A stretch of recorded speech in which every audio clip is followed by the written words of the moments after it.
Well, good morning, good afternoon, and hello, everyone. I think we better start the session in the essence of time. I welcome you all this morning and this afternoon. I'm Andrea Gregor-Adams from the Gruyter, an independent publisher since 1749, and I'm pleased to welcome you to our third session in the series Challenging the Status Quo, Taking Libraries into the Future, where library professionals, researchers, and industry experts share their insights, wisdom, and the latest trends and best practices within the library and publishing sectors.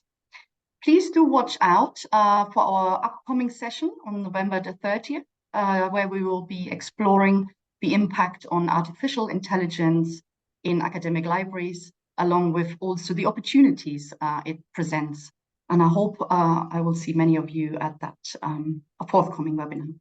But now let's dive into our today's exciting panel session. Following the highly popular webinar 1, where we explored the open access book landscape, today we delve into the latest developments in open access journals. Our panelists, Scott Warren, Christina Lambrecht, and Colleen Campbell, will discuss the OSTP Nelson Memo, Emerging Journal Business Models with a focus on Subscribe to Open, and also the long-term financial sustainability and equity in open access scholarly publishing. On behalf of de Gruyter, I extend my thanks to our speakers for their giving generously their time and their knowledge to us, and I'm always grateful for the support of so many experts in this webinar series, so thank you in advance. Before we start with this exciting session, I have some boring house rules for you. Your video and audio is turned off, but please do type many questions into the chat box. There will be plenty of time to answer your questions in between the presentations and also after the presentations. The session is recorded, and along the recording and the slide deck, plus also some extra material, will be emailed to you after the event. And should you want to speak to us about ideas, forthcoming event planning, and anything else, please do contact us anytime you wish. So now I'll pass the baton on to our moderators, Linda Bennett and Annika Bennett. And as always, I'm deeply grateful for their help in organizing this webinar series. So Linda and Annika, over to you to introduce our esteemed speakers, and I'm really looking forward to a lively discussion. Do enjoy. I stop sharing, Linda, and you can start. Thank you very much for that introduction, Andrea. I'd just like Annika to say hello. She will work mostly behind the scenes, but she will be there all the time and she'll be supporting the speakers. So would you just like to say hello, Annika? Yeah, so hello. So yeah, I will not be moderating or speaking very much, but if you have any questions or comments, put them in the chat and they will be looked after by me. Thank you. So, as Andrea said, this is the third de Gruyter webinar this year, and it is the second one on open access. And the subtitle is really important. It is Vital Partnerships for Publishers and Libraries in an Open Access Landscape. And we'd like to emphasize the partnership aspect of that, because in the past, sometimes there seems to have been some friction between librarians and publishers about open access. And we very much want to stress that everyone is on the same side. But the landscape itself gets yet more complex. And one of the things that's introduced both complexity and hope into the mix is that very recently, America, or last year now, America adopted the Nelson Memo, the OSTP Nelson Memo on open access. Now, nobody thought that America would be able to have a statewide or interstate-wide approach to open access, but that's what the Nelson Memo sets out to do. However, it's not as easy as all that, as Scott will explain. So I'd like to introduce our first speaker, who's Scott Warren, who's the Associate Dean for Research Excellence at Syracuse University Libraries in the US. And he, I just spoke about the partnerships between publishers and libraries. Scott's actually operated on both sides of the fence, because he was, for some time, the interim director of Syracuse University Press, as well as being a senior associate dean for libraries. So Scott, over to you. Thank you. Thank you so much for that kind introduction, Linda. And let me begin by sharing my screen and making sure everyone can see the PowerPoint. So is that up? And then I will put it in presentation mode. I will try again. There. Are we in presentation mode? Yes. Great. Yeah. So as Linda said, I'm the Senior Associate Dean for Research Excellence at the Syracuse University Libraries. Today, I'm primarily going to address the two aspects of the United States government's Office of Science and Technology Policy Nelson Memo, the implications for open document publishing and the implications for research data management. This may be recapitulating a number of things that are more familiar to those of you attending from the United States, but I will focus on them for the benefit of those who are joining us from Europe and other parts of the world. So let me give you a quick overview first of where I'm situated and what Syracuse is, if you're not familiar with it. Syracuse University is a private American research university categorized as research intensive in the United States. We have about 22,000 students. The majority of them, 2/3, are undergraduate with a significant graduate school population engaged in research. The Syracuse University Libraries are a member of the Association of Research Libraries. We are a mid-sized research university, a mid-sized research library. The libraries do include the Syracuse University Press, as Linda mentioned, and we have close working relationships with the Office of Research at the university. So now let me go on to a quick recap of the history of U.S. federal public access. So the Nelson Memo, which came out in 2022, was not the first step or the first time that the United States government moved towards open access. This is a recent step in what is nearly a 2-decade-long evolution that began in 2005 with a National Institute of Health voluntary policy. It became mandated under a congressional mandate in 2008. The National Science Foundation began adding requirements in over a decade ago.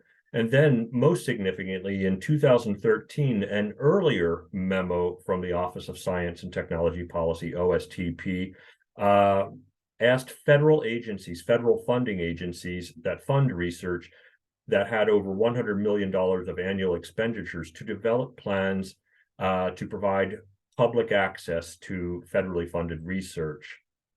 And then in 2023, an updated National Institute of Health policy went into effect that also focused on data. And of course, the Biden administration, very early in 2023, announced actions to advance open and equitable research. So Nelson fits into a continuum of actions. It was not something that came strictly out of the blue.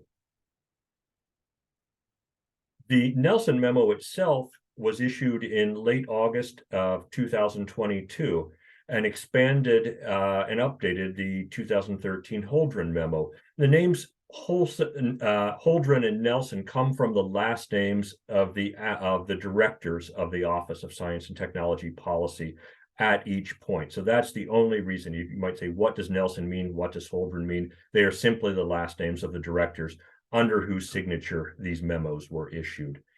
And what's really, really significant to understand about the Nelson Memo is that it is a recommendation to the federal research agencies, of which there are over 100 in the United States, to update their public access policies as soon as possible, or create them in the first place if they haven't had them yet, and no later than the last day of 2025. You may remember what I just said a second ago. Holdren only addressed those agencies with more than $100 million in annual funding per year. So that was roughly 20 federal research agencies. So Nelson broadens that and says all federal research agencies. They need to establish transparent procedures for scientific integrity.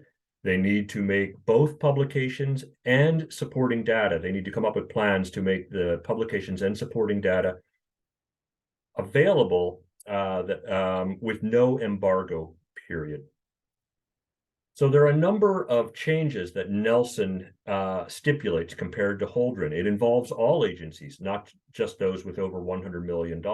There are well over 100 different American federal agencies that support research. That includes agencies that support humanities, that support the kind of research that libraries do, many types of research that weren't covered or addressed at all under Holdren. So this moves well beyond STEM, in other words. The Holdren memo essentially addressed agencies that fund STEM research. This moves to any kind of federally funded research. It also removes a year-long embargo period that was in place under Holdren. Requires that agencies designate acceptable repositories. There's much more emphasis on metadata, and with a nod, I believe, towards ensuring that access can be done by machine, essentially that the FAIR principles are supported. Research data, not surprisingly, plays a much larger portion. And one of the things too, we mostly talk about research articles under public access, but there's nothing actually in this that says it would just be limited to research articles. It's any kind of product that results from federally funded research. That could be books, it could be book chapters, it could be conference papers, it could be film. I mean, once you start talking about agencies that fund humanistic research, or we're not necessarily talking strictly about research articles anymore. It also mentions that researchers could add publishing and RDM costs. The other thing that's really significant about this is that Nelson is a public access policy. Public access is not strictly identical to open access. Open access isn't just free to read, but it also considers the legal aspects of reuse of information. Open access generally comes with some sort of license, Creative Commons or otherwise, that stipulates and allows reuse. Public access, so in the memos, it doesn't say anything about what kind of reuse is allowed. It's essentially reading access. It provides unfettered reading access, but does not stipulate what is allowable or not. So this is one of the ambiguous points here. The other thing about Nelson is that Nelson is addressed to the federal agencies. It is not saying anything directly to universities. It says nothing directly to publishers. It says nothing directly to researchers. It says nothing directly to libraries. It only tells the 100+ federal agencies come up with plans to provide public access. And those agencies could come up with quite a variety of plans, different approaches to this. What researchers and universities, libraries and publishers will eventually react to are the plans that the agencies come up with, the various plans, rather than Nelson directly. So that is something to keep in mind. So far, a bit over 8, I believe 8, at least when I put the slides together, have announced preliminary plans. And you can see a short list here and go to a site, openscience.gov, for more details of those various plans. However, late this summer, the U.S. House Appropriations Subcommittee on Commerce released a draft appropriations bill for fiscal year 24 that would block implementation of the OSTP Nelson memo. On page 128 of that draft bill, it notes that no funds made available by this or any other act may be used to implement, apply, enforce, carry out the OSTP memo. And then Spark brought this to the attention of the community on about a week later. You can see that it was buried on, it's on page 128 of a much lengthier bill. So what does that mean? So this is where it's important to try to understand how the United States government works and how funding is done. So OSTP is an office in the executive branch of the US government. The executive branch is that underneath the president. Those directives are not the same as law passed by the legislative branch, Congress. So directives under the federal branch, under the executive branch, can be changed with changes in administration. They don't persist long term they don't stick as much as, let's say, laws passed by Congress have the power to. Congress, which is again the legislative branch, has to approve funding, most of the funding for executive branch initiatives. And they respond to executive branch budget requests. So in some sense, you could read this as perhaps a politically motivated struggle between two different branches of the US government, controlled, at least as of today, by two different political parties. So what happens next? So if the appropriation bill passes, and it has, again, a lot of other things besides saying cut off funding for the Nelson, it's hundreds of pages long, it would be frozen for that fiscal year. But a number of things have to happen in the United States government for that to happen first. There's a series of approvals that would need to take place. And if you follow any sort of American news, you'll be aware that there are much larger concerns at the moment around the United States government budget. The entire thing may be held up. There are 12 different appropriations bills that need to pass every year. The deadline is essentially September 30th. There was an extension, I believe, for a few weeks, but this is not, this is certainly a detail. It's a detail that's significant to this community, but in the bigger scheme of things, it is just one line out of one of the appropriations bills out of 12 of them that the Congress and the executive branch are frankly arguing over. So I would suggest that this suggests a protracted struggle with no immediate end. We don't know whether Nelson will be implemented, whether it will be overturned. Nobody knows at this point yet. So but if Nelson does move forward and stays in place as written, what would it mean for US libraries? So what will happen as a response will happen, frankly, university by university, just as it's also happening publisher by publisher. At the university level, it will depend primarily on what kind of budgets exist already in libraries, what kind of staffing they have, the capacity to absorb new and varied kinds of work, what their preferred local strategy is regarding open access or philosophical approach to it. There are different and competing camps in the United States around what business models may be most sustainable, most tractable, most impactful. So we're not necessarily all agreed upon that. It will depend in part how much publishing and research is done, how much of that research originates from federal funding. Federal funding is not the only source of funding for research in the United States. It is the largest share, but it is not the only portion. And then it also depends, of course, on each university or school's ability to coordinate an effective response. It is pretty clear, I think, to me that universities are not generally increasing library funding to cover any of these anticipated expenses. So libraries are saying, how do we do this alone? For the most part, there is also, while Nelson is a federal memo, there is no federal strategy for funding open publication or data at a large scale level. Essentially, university by university, library by library, or other parts of universities are trying to figure this out given their own situation. And just for journals alone, if we restrict ourselves just to the question of research articles, we have a variety of different paths forward. We have, of course, subscribe to open, more so in the humanities and social science arena. We're supporting a variety of those at Syracuse. We also have various APC or gold-based read and publish deals, more so on the STEM side, though not, again, unilaterally. There are issues with both of those models. There are strengths and pluses to both of those models. We're involved with both of them. I think it's a mistake sometimes to say that universities are either read or publish. There are schools that are truly heavy producers of research.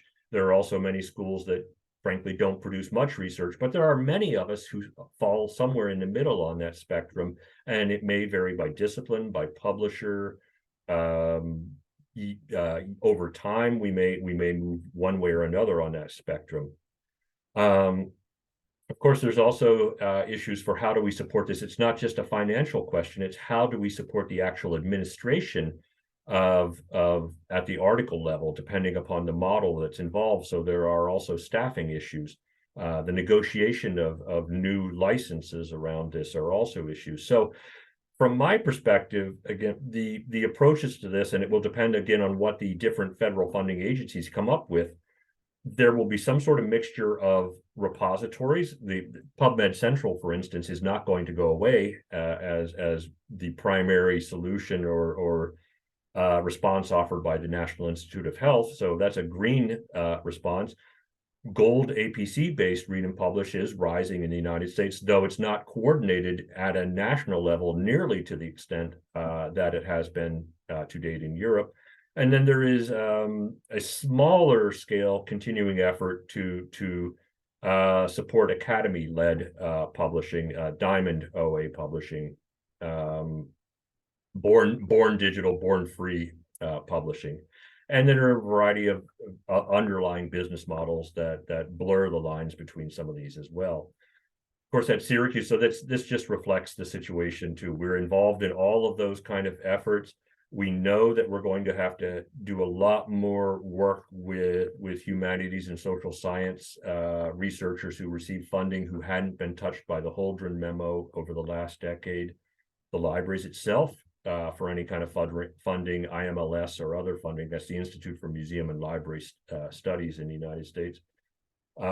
Probably our largest challenge is just research data management, and I think that's true probably at many American schools, that however complex the document-based publishing is, let's say just, again, research journals, research data is yet another order of magnitude greater. And we are stressing that to meet these requirements, it really requires an institutional rather than just library response.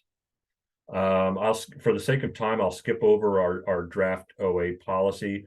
I will note we have I believe we had 10 at the time I took this screenshot. There are now more read and publish agreements at Syracuse. We are wholeheartedly investing in them when we can. We also have a variety of subscribe to open participation, different programs.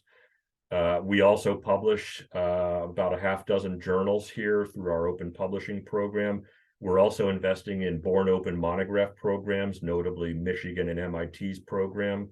And the SU Press and the libraries are both participating in JSTOR's Path to Open program for small to medium-sized university presses to open monographs. And that's just a fraction of the various open access initiatives that Syracuse is investing in. So to some extent, we have remained agnostic about different approaches, trying to invest wherever we can and move the needle a little bit in each different area.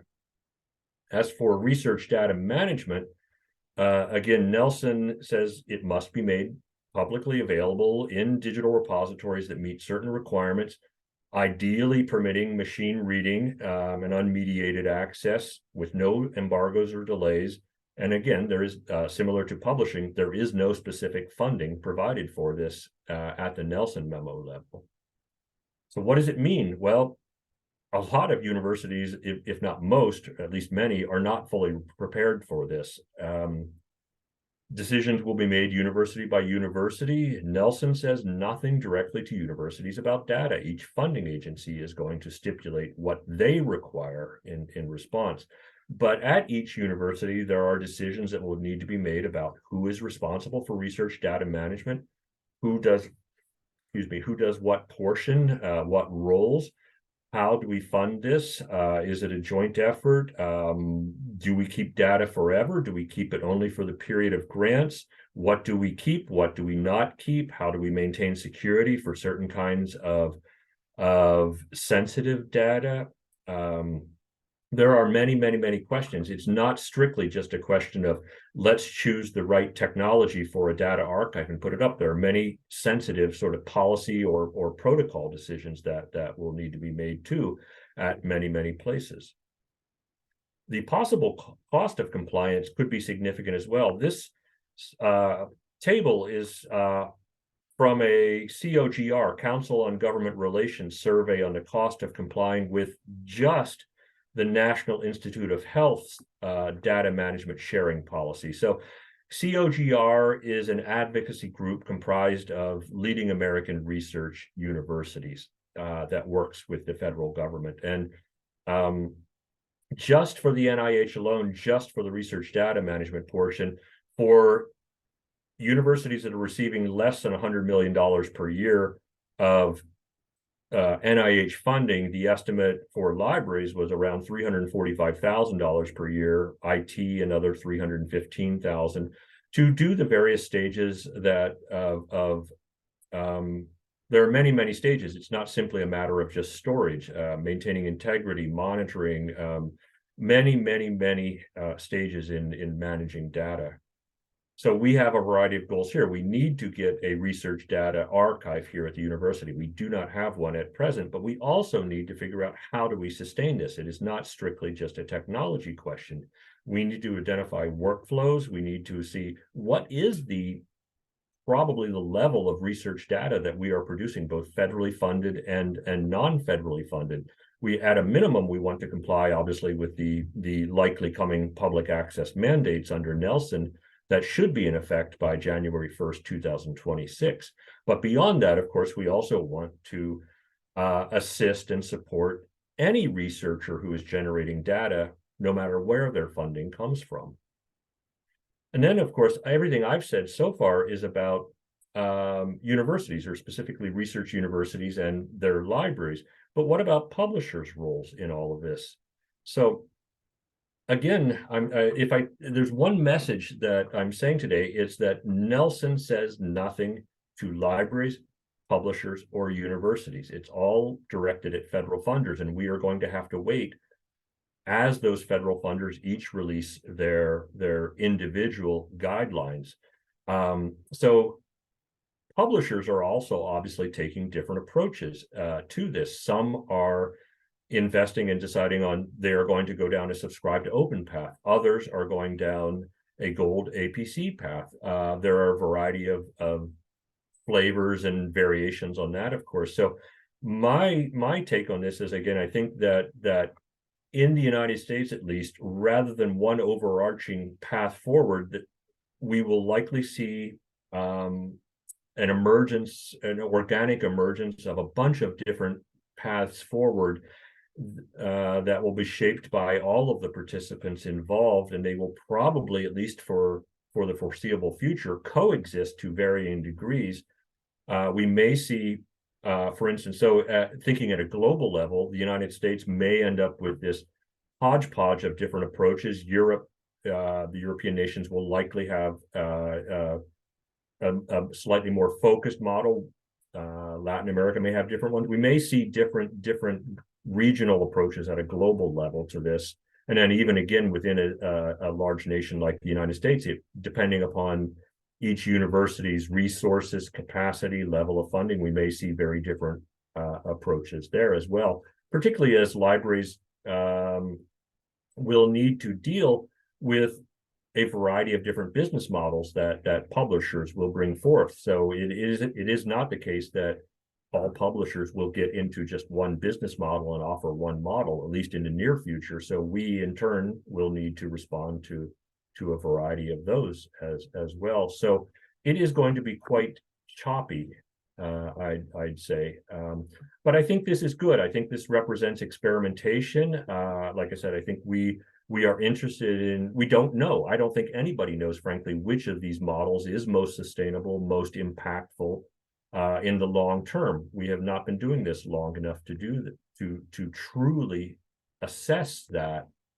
So we will try to support a variety of movements forward, because each of these things does represent an incremental step forward towards open distribution of content. And that is something that the community has sought for decades now. So I'm happy to be a part of that. I'm happy to have Syracuse University Libraries be a part of that, and working with partners like de Gruyter and others to advance collectively where we are, even if we don't have perfect solutions that scale to every aspect of the community. And with that, I will conclude and await questions. Thank you so much for the opportunity to be here with you today. Well, huge thanks for that. That was a brilliant and eloquent expose of something that is very difficult and to explain, and controversial as well, I know. I'm only going to take one question now, if anybody's got a question, and then we'll have more questions in the open session at the end. Does anybody have a burning question? If so, please put it in the chat. No, in that case, I'm going to ask you one question, and that is, you mentioned Europe, and of course we all know there have been lots of initiatives in Europe, some of them where the governments have been much more powerful than the federal government. Are there any lessons that you've learned from Europe about what not to do? That's a fascinating question, and I think by saying Europe, I probably should not say Europe as a blanket entity, because again, as you noted, there are different approaches even at the national level. Different nations have done slightly different things. They have varied by publisher too, perhaps not varying to the degree that they are in the United States, but there is still variety in Europe too. It is not strictly a monolithic approach. I think something that many American universities, particularly those with very high publishing outputs, are concerned about is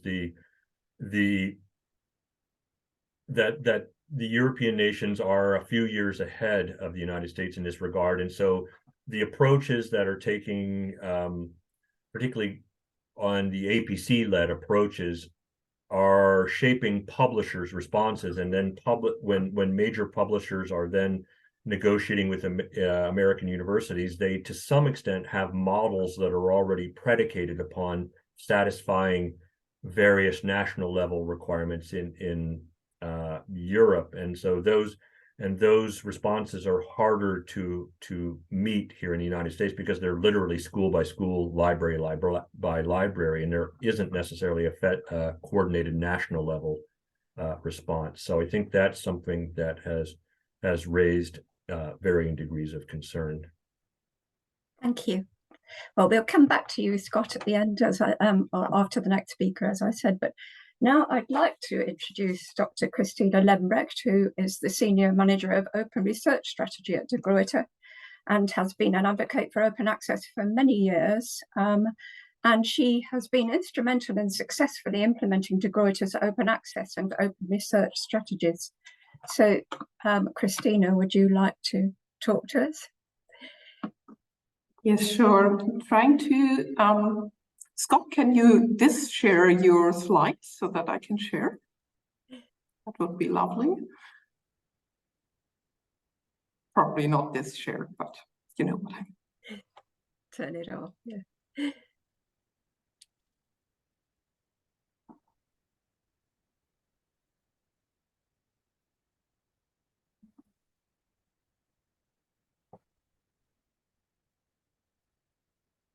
Can you see my screen?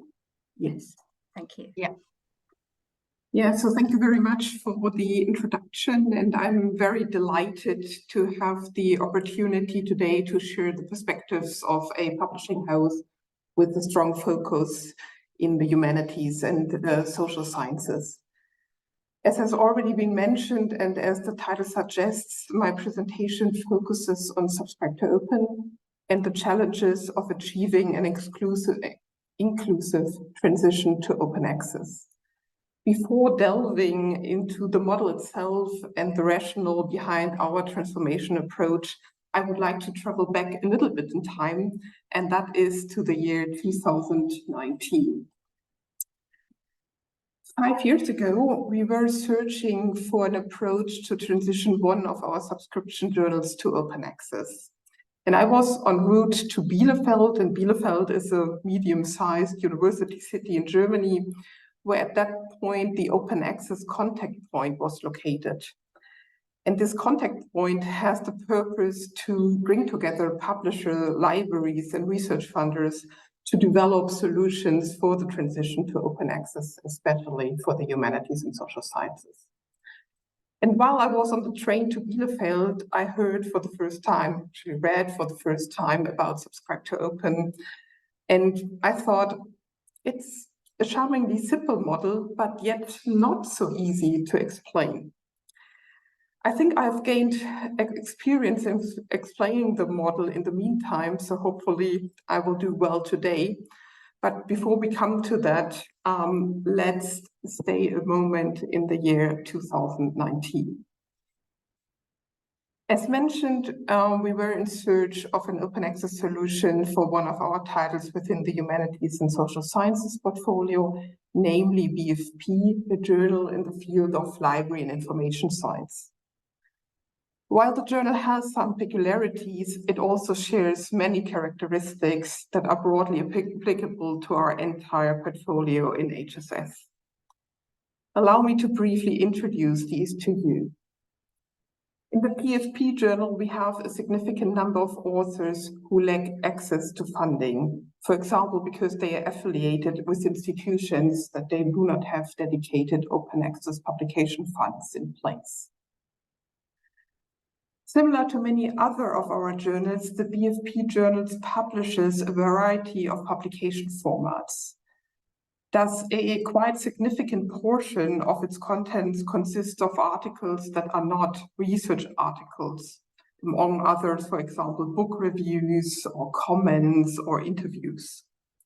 In our humanities journals, these so-called non-research articles make up nearly 50% of the content these journals publish.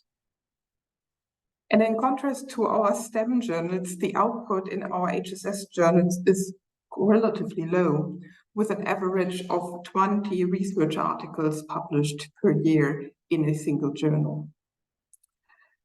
When we are looking into the sales and distribution structure, we see that we still have a quite considerable share of print subscription. Across the portfolio, it's 35%, and with our long-established HSS journals, this goes up to 60%, and in the BFP case, it's actually 70%.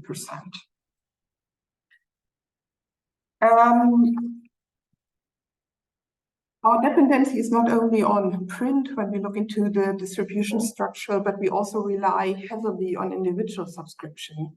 So our consortium and package business is relatively small. And in the case of the BFP journal, for example, it accounts for only 20% of the total revenues. And when we compare our author market and our sales market, we see a mismatch there, a mismatch between where our authors come from and where the journal is distributed. And to illustrate that a bit, in the BFP journal, for example, we have the majority, the vast majority of the authors originating from German-speaking countries. But 25% of the subscription revenues are generated outside the German-speaking world. So the journal is written by German scholars, but read more globally. We were actively seeking for a solution for the BFP journal, and as a result, evaluating which of the models would be suitable to facilitate the transition to open access. And in the matrix that you can see here, I've organized the various open access models based on the criteria of whether access is paid or free, and this is shown horizontally, or whether a public, and then the second criteria that's vertically is whether the journal is free to publish or whether it entails a publishing fee for authors or the institutions. At that time, so in 2019, the BFP journal operated as a subscription journal and already offered a relatively liberal green open access policy, with the entire content of a year becoming freely accessible 1 year after publication, thanks to a moving wall. The journal editors were seeking a solution for a complete shift to gold open access, ruling out the option of growing the hybrid share over time. Furthermore, transitioning the journal to an APC model was quickly dismissed as well, primarily due to the portion of authors that lacking the necessary funds to pay APCs. Additionally, we had the situation that competitive journals were using the Diamond open access model where no publication fees were involved. Before the trip to Bielefeld, we also explored the possibilities of transitioning the journal to some sort of Diamond model, but this path proved unfeasible.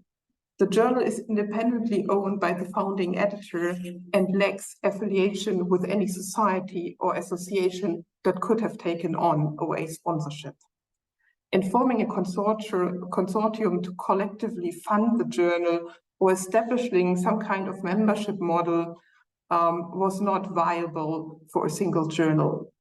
And that was the point when Subscribe to Open came into play. So what is Subscribe to Open and how does it work? Subscribe to Open is an open access transformation model that relies on existing subscription processes to transition journals from subscription to open access on an annual basis. How does it work? As long as there are enough subscribers who continue to subscribe to the journal, the content covered by that year's subscription is published in open access under a Creative Commons license. If participation is insufficient, that year's content remains behind a paywall, accessible only to subscribers. In this case, a generous green open access policy comes into play, ensuring that authors publish in full compliance with their funder mandates. In essence, if the transition is successful, the journal is free to read and free to publish, so there is no paywall to publish nor paywall to read. In this illustration, you see the transformations through Subscribe to Open graphically represented. Each box represents a volume of the journal, with orange indicating a successful conversion to open access. So in this example, in year 1, 2, and 3, enough subscribers renewed the subscription and the volume was published in open access. And in year 4, the threshold was not reached and the articles remain behind the paywall. In contrast, the graphic above illustrates the impact of transformative agreements. Within a given year, you can find scattered orange dots representing individual open access articles within a predominantly closed access journal. The number of these orange dots and the rate at which they increase depends significantly on the journal author's profile and the publisher's capacity and ability to negotiate transformative agreements. I believe the illustration demonstrates that a successful transition to Subscribe to Open significantly contributes to a global shift towards open access. It enhances equitable access to research and open access publishing opportunities, making it exceptionally inclusive. Subscribe to Open is particularly inclusive for authors as it allows for open access publication regardless of institutional affiliation, geographical location, or institutional budgets. Moreover, Subscribe to Open's inclusivity extends across all disciplines, spanning humanities, social science, and STEM fields. It supports the publication of various formats within a journal, so the book reviews, the opinion pieces, and the commentaries and interviews. This model is viable, I think, for all stakeholders and all types of publishers in scholarly publishing, thanks to its relatively simplicity. Unlike the transition to APC models, it does not require new workflows, systems, or processes to be set up, and it's relatively straightforward for libraries to budget. And I would suggest that these factors have contributed to the increasing acceptance and adoption of the model since annual reviews introduced it in 2019-2022. A growing number of publishers have now been using and engaging with the model, often through pilot projects in the first step. This includes STEM publishers like Editions or Kager, society publishers like EMS Press, HSS publishers like Berkan or Mohr-Siebeck, as well as university presses such as Toronto University Press, just to name a few. The total number of journals operating under Subscribe to Open has expanded to almost 200. And funders like in Europe, the Coalition S, have been endorsing Subscribe to Open as a model to achieve a complete transition to open access. The adoption of the model aligns with the development of the Subscribe to Open community of practice, which has been growing since its launch. Its objective is to promote and disseminate best practices to support all stakeholders in implementing the principles of Subscribe to Open. And membership in the community of practice is open to anyone, so you're all very welcome to join. The productive and fruitful exchange and collaboration within the community of practice has been very important for us as we were planning and then implementing our Subscribe to Open program. Allow me to come back one more time to the year 2019.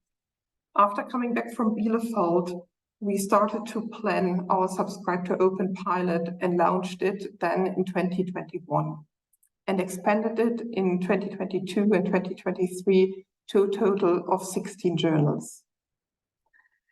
The feedback from libraries, from editors, from authors, and the research community was very positive, and the effect on usage that we see were impressive.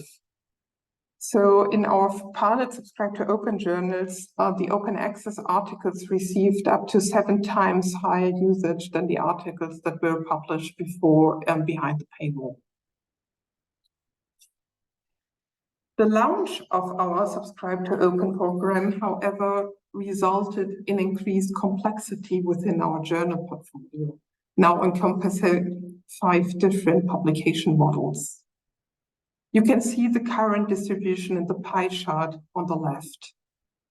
We have around 70% of our journals that are currently hybrid, with most of them coming from the humanities and social sciences. In addition to our subscription portfolio, we publish over 100 gold open access journals, of which 70% are APC-led. And these are almost exclusively in STEM. Following the introduction of our Subscribe to Open pilot program, we were also facing a duality in transformation approaches. Beginning in 2018-2019, we have been establishing a substantial number of transformative agreements and actually we have now OA agreements in 24 countries with more than 700 participating institutions. Their impact, however, remained somehow limited. In the past year, approximately 950 articles were published open access via transformative agreements. And despite our success in securing transformative agreements, the transformative effect remains modest.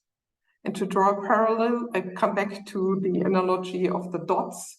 So our author and sales structure has not really allowed us to achieve significant growth in the number of orange dots. And you can see that here as well, that the transformative impact is quite limited. Christina, I'm sorry to interrupt you. You're halfway through your time now. You've got 10 minutes left. Thank you. Okay, thanks. The limited, so what you can see here is our output development, so our article output development in the past 3 years. And the impact is, and you can see that the transformative impact is quite limited. We have a overall output, which is relatively stable, as you can see here, and we have seen a growth in the total output of open access articles, rising from 22% in 2019 to 36% in 2022. However, the portion of hybrid open access content, which is shown here in blue, has remained relatively constant, resulting in only a slight reduction in the share of articles that are published behind the paywall, which is the gray During the presentation, some of the reasons that make the transformation of a subscription portfolio challenging have already been mentioned, and I would like to summarize the most important ones. On the one hand, these challenges are rooted in our portfolio structure, as well as in the configuration of our author and sales markets. As previously mentioned, our subscription business still heavily relies on print and individual subscription, particularly within our humanities and social science portfolio, which is the bulk of the journals we publish. The second challenge emerges from the publication culture and the funding structure within the humanities and social sciences. In our HSS journals, as I already mentioned several times, we publish a significant proportion of what are commonly referred to as non-research articles, which typically do not qualify for APC funding. In addition, in the HSS sector, there is a growing preference for diamond open access models, or to put it differently, a low acceptance of APC culture. And the third layer of challenge lies in the complexity for a publisher like us of orchestrating a global transformation. This challenge encompasses not only financial and technical barriers, but also varying speeds and model preference at the national level, and Scott already pointed out to that. So striking a balance that accommodates all these factors simultaneously poses a significant challenge for us as a publisher, which does have a quite global publication program. So in summer last year, we have been asking ourselves how we can advance our portfolio towards open access. And we examined, as we did with BFP, the available models and evaluated the suitability for our entire portfolio. The shift from hybrid to sponsored, as indicated in yellow, is only feasible for a couple of our journals and thus not scalable, as it requires sustained centralized financial support. Transitioning from hybrid to the AAC model is supported, for example, by transformative agreement, is not really viable for us for the two main reasons I already pointed out to. Firstly, our market penetration is too limited and our authorship and subscription markets too diverse to make the transformation fast and sustainable. But more importantly, as mentioned already several times, there is little to no APC culture within the humanities and social sciences, making this path to openness unsuitable for the majority of our portfolio.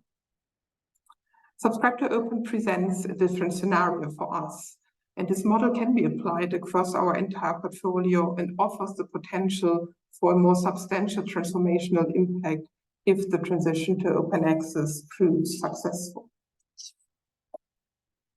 And for these reasons, we have chosen Subscribe to Open as the primary route to facilitate the shift to open access.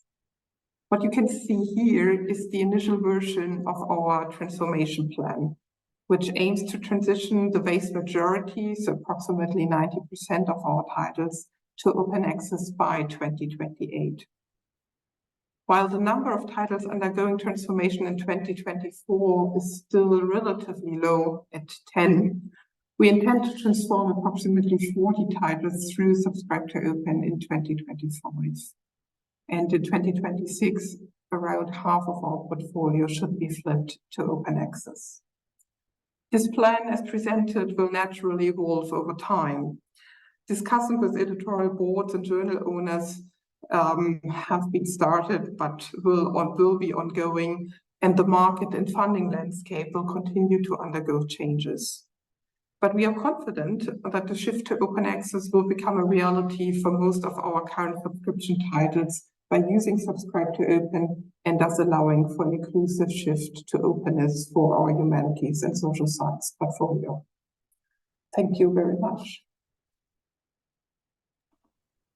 Thank you very much indeed, Christina. That was a fascinating and incredibly complex presentation. I have one question for you before I ask anybody else. You make it sound as if everyone in De Gruyter is sort of moving together, all working from the same script, all entirely at one with each other. Is that the case, or did you have to win a few hearts and minds internally as well? I mean, change is always a change for everyone, right? But the process I mentioned, so in summer last year, when we decided to really work on our transformation approach, that was across departmental initiative from the very beginning, because here all departments that are needed need to be involved from the very early days. So we work together with sales, marketing, the journal management, our journal operations, finance, and open access to really get everyone on board with this plan. Thank you. And we have got a question from the audience. When you move to an S20 model, do you find subscription numbers reduce? And if so, by how much? I mean, we have the 16 journals that we moved, and there it was relatively stable within the normal fluctuation that you might encounter in subscriptions.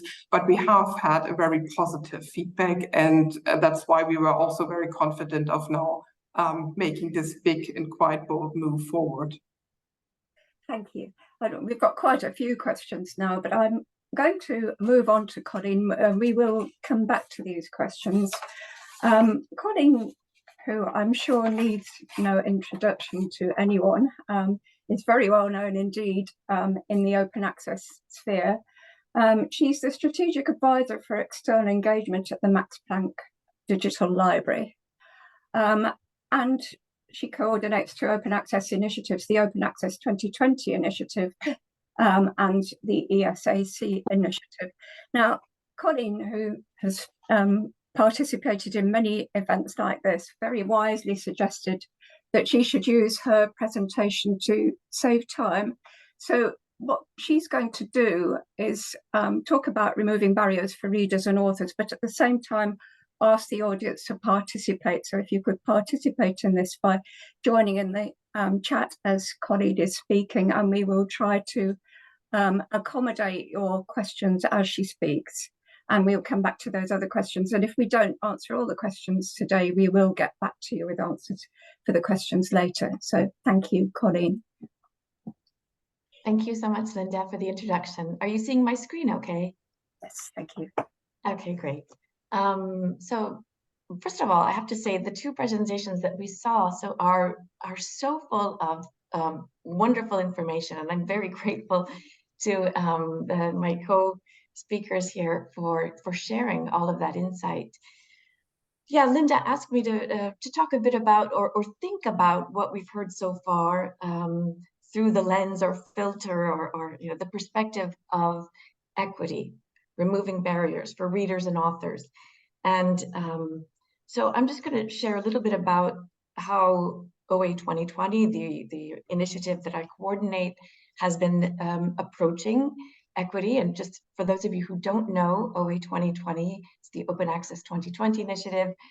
Essentially, it is an open initiative of hundreds and potentially thousands, because we have a lot of umbrella organizations who are part of our community, libraries and their institutions that are trying to accelerate the transition of scholarly publishing to open access by taking their subscription funds, repurposing them to support open access publishing instead of subscription paywalls. This is what you see on the screen here is our mission statement, the expression of interest.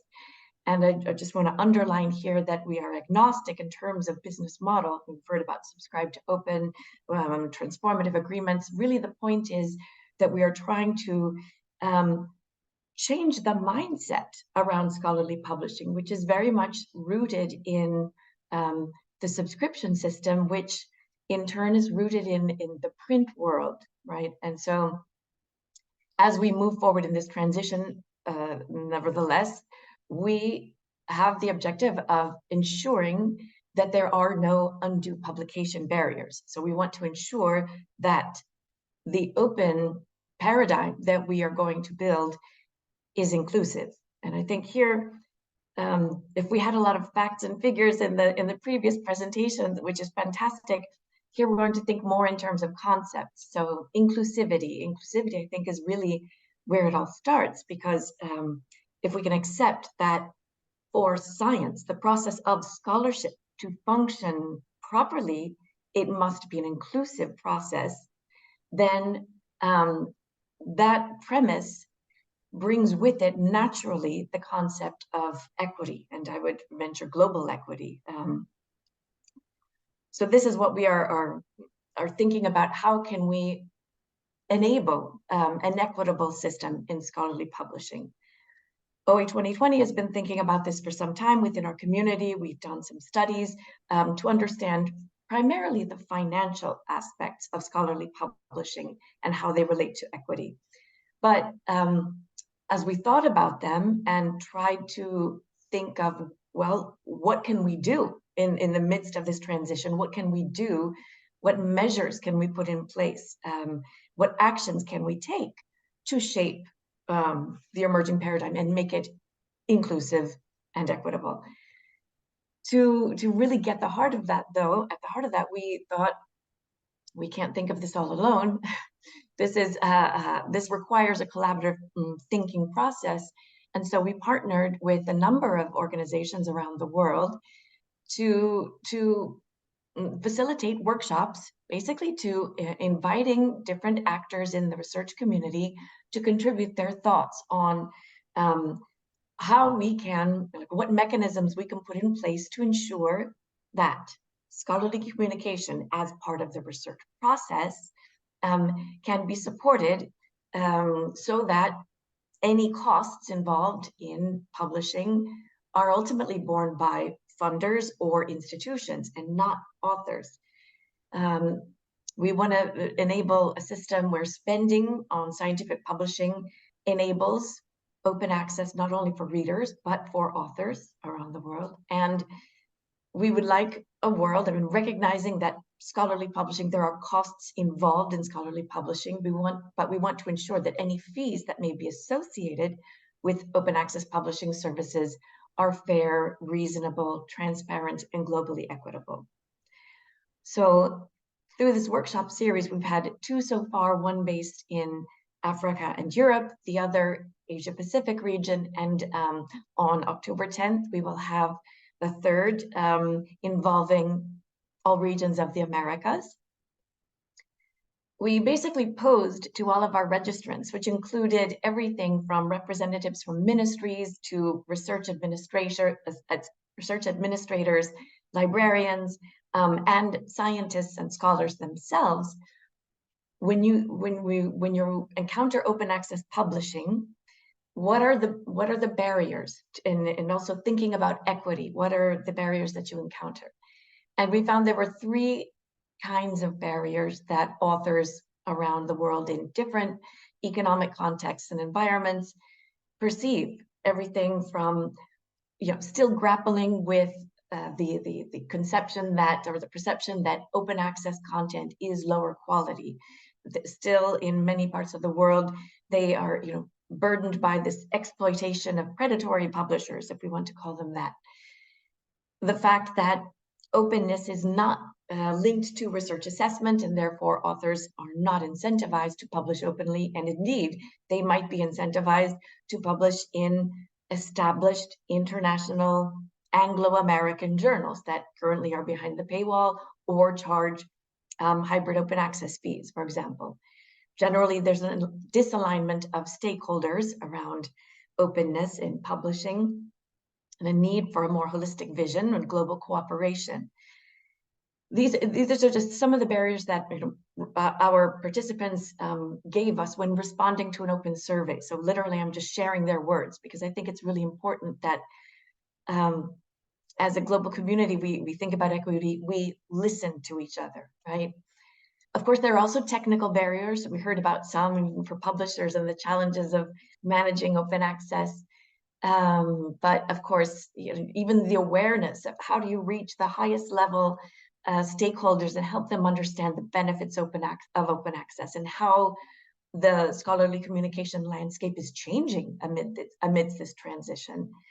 The challenges have been monitoring the financial streams that are currently surrounding open access. And I'm just going to name a few of these, and you can read them and study them later and think about them.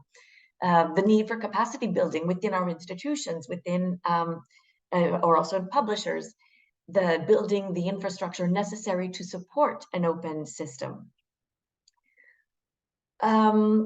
Also financial barriers, of course, and this is perhaps the barriers that we most commonly think of when we think about issues of inclusivity and equity.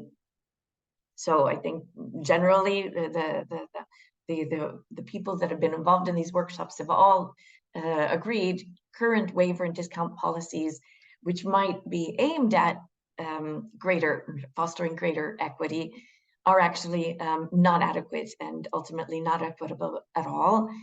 There's this recognition that pricing is prohibitive in pricing of open access publishing services are prohibitive no matter what format they might be, what model they might be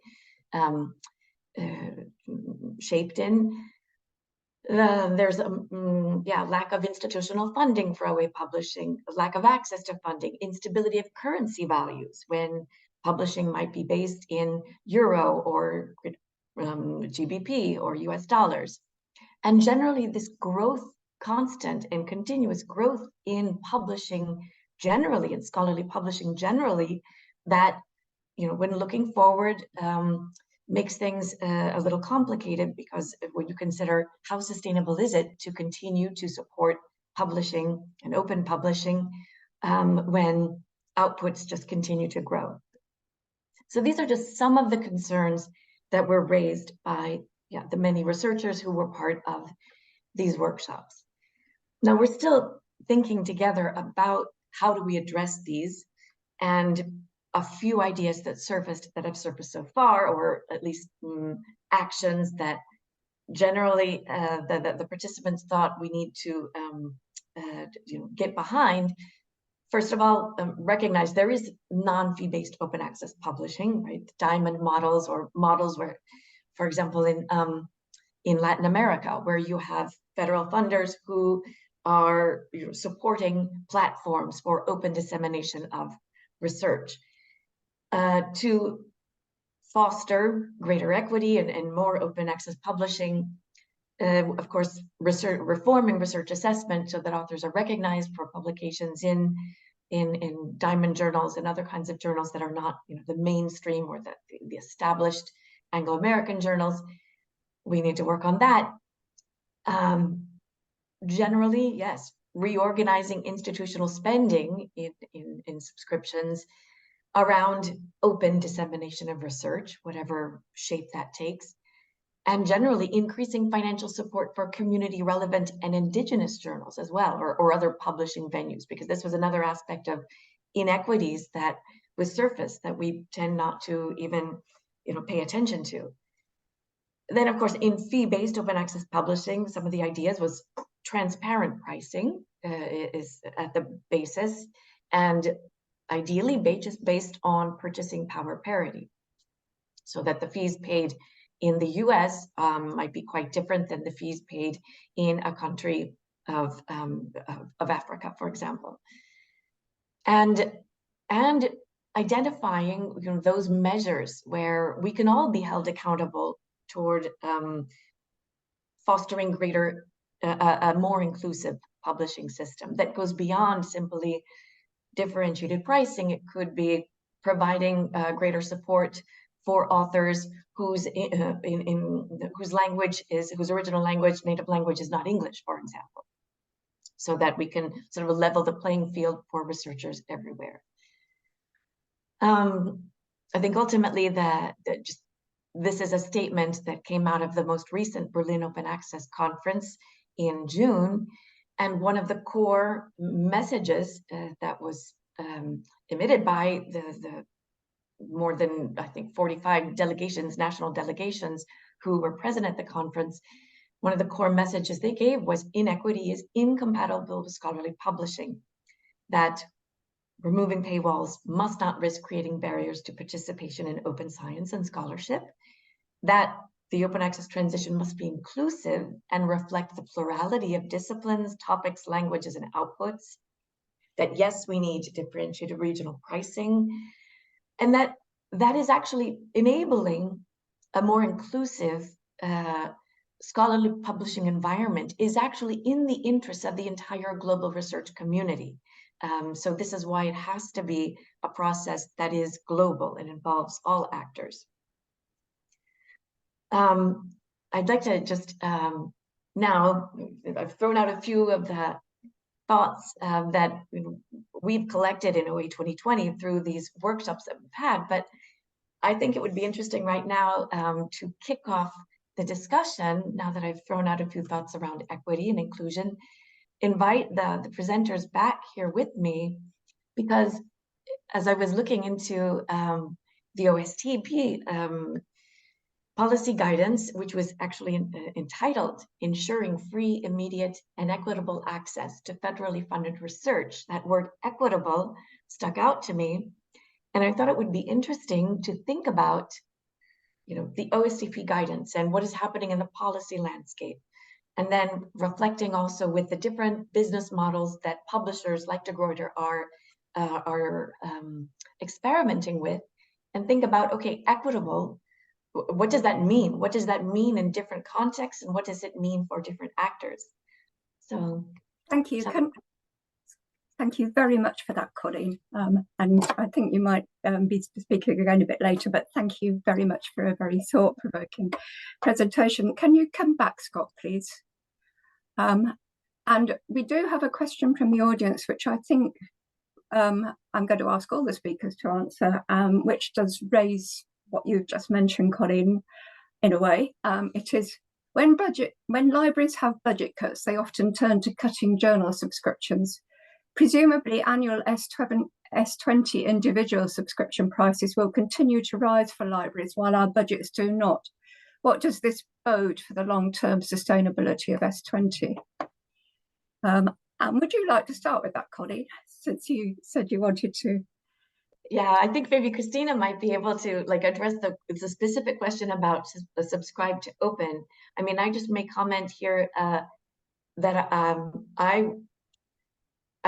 we've had some policy statements in the world. The UNESCO recommendations on open science talk about the need for investments. Our investments in scholarly communication and science need to be oriented around openness.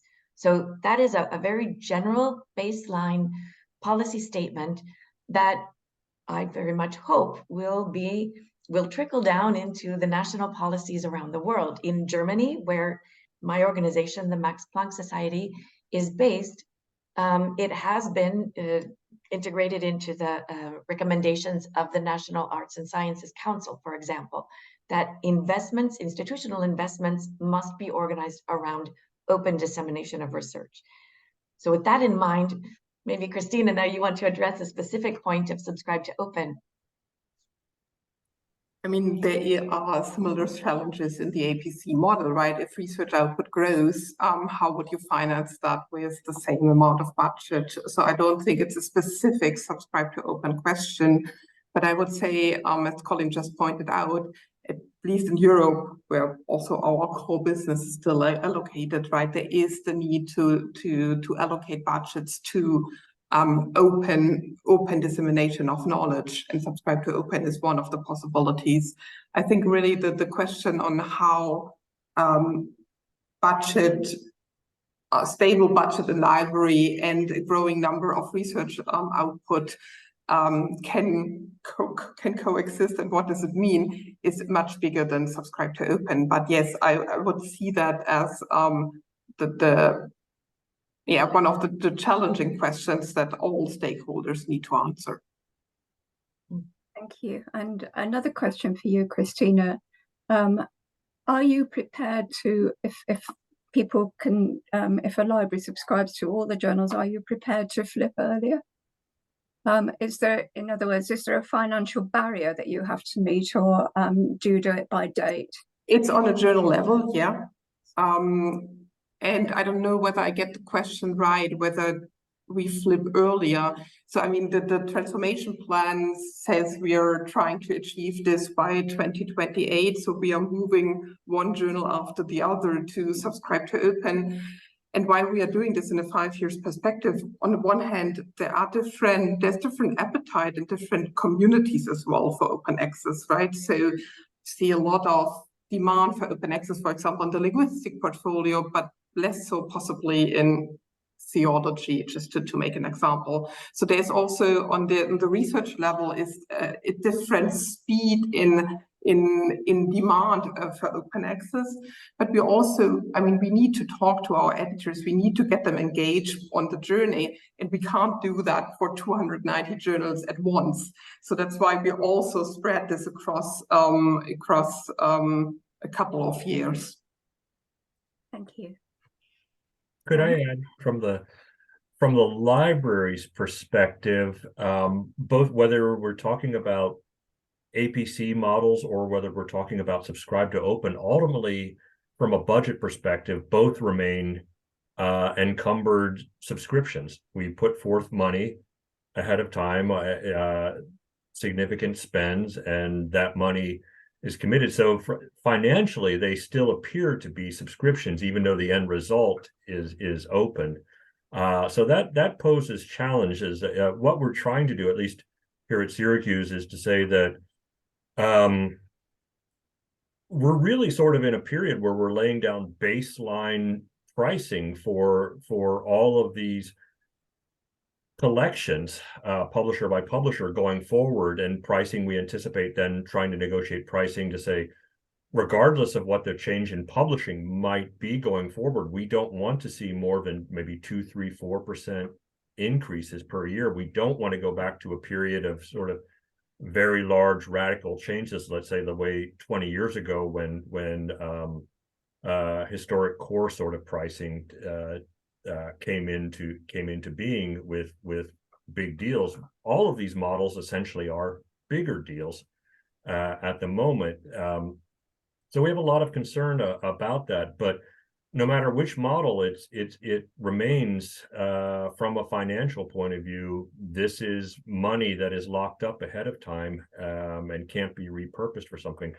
With subscribe to open, the other thing that's challenging about it is that in the past, if we decided to unsubscribe from something, we were only impacting essentially our local readership, but potentially we have this greater moral hazard now, I believe, where if we unsubscribe, we could be literally the contributing to the tipping point where it closes for the entire readership. And because we don't have that information, there's an asymmetric level of information. The publisher will know how they're moving towards their internal target, but we as individual libraries won't necessarily know that. So we don't know whether our decision locally would negatively impact the entire community or be an incidental, and the threshold has already been met and we're not. The other thing, when it comes to cutting subscriptions, what we'll probably do increasingly in the future is look at not just what kind of readership activity takes place, but what kind of publishing activity. So is it all of these align with our values, but we're going to increasingly have to develop metrics that say what is the value, the ROI, the return on investment. Is this a publisher where our people are actively publishing? If not, do we move away from supporting it if we are facing if we face constrained budgets? And that becomes increasingly likely in a world where once where most publishers are going down an OA path, that OA is no longer the differentiating factor. The values is no longer the differentiator. It's the value, the return on investment. So that's going to be increasingly a hard needle to thread, I believe, for libraries. Thank you. And it does raise one of Colleen's issues about how you achieve an equitable outcome across the world, because I've certainly been in meetings in other regions where people have said, well, we're just waiting for open access because it just means everything will be free. Which means that these libraries are not intending to contribute financially at all, which may mean that you have to move to a different kind of model altogether. That raises somebody we said too about on pricing at the national level. That to some extent ignores the very real fact, at least in the United States, that there are enormous disparities of wealth between different American universities and schools and colleges, to the point of orders of magnitude, where some, both in terms of publishing output, but also just the kind of money that is available and the staffing capacity to handle some models do take more staffing support than others. Obviously, the APC ones in particular take more, but the wealth disparity is so enormous that to say that all American schools and universities can support at a certain level is not at least from my view, a realistic assertion. And I say that full well knowing that funding levels in many other parts of the world are far more severe, but it is not the case that all institutions are wealthy. Thank you. I'm going to ask the audience if you have any more general questions for the speakers. We had some very particular ones for Christina, and then Scott was asked for that link. But if you have any more general questions, any more questions about the philosophy or rationale of open access, please tell us now. Otherwise, I think I'm going to thank the speakers and wrap this up. But I don't see any more questions coming up at the moment. Thank you. So thank you all very much indeed. Those were three quite different presentations this time, whereas the last time we talked about open access, I think everyone was more or less coming from the same angle. But I particularly appreciate the fact that you do all have each have different backgrounds, I should say, and you have shared that perspective with us and made a very fascinating discussion out of it. So thank you all very much indeed. Yes, so leaves me to finally say a big thank you to all of you, moderators team, and our lovely speaker team, and of course all of you who have joined today and for your engagement in this important topic. Thank you very much. As I said before, I will send the slide deck and the recording and all other information to you next week. And with that, I wish you a wonderful afternoon, morning, day, and I hope to see you all and speak to you all again in November for our next webinar. Thank you. Bye. Thank you.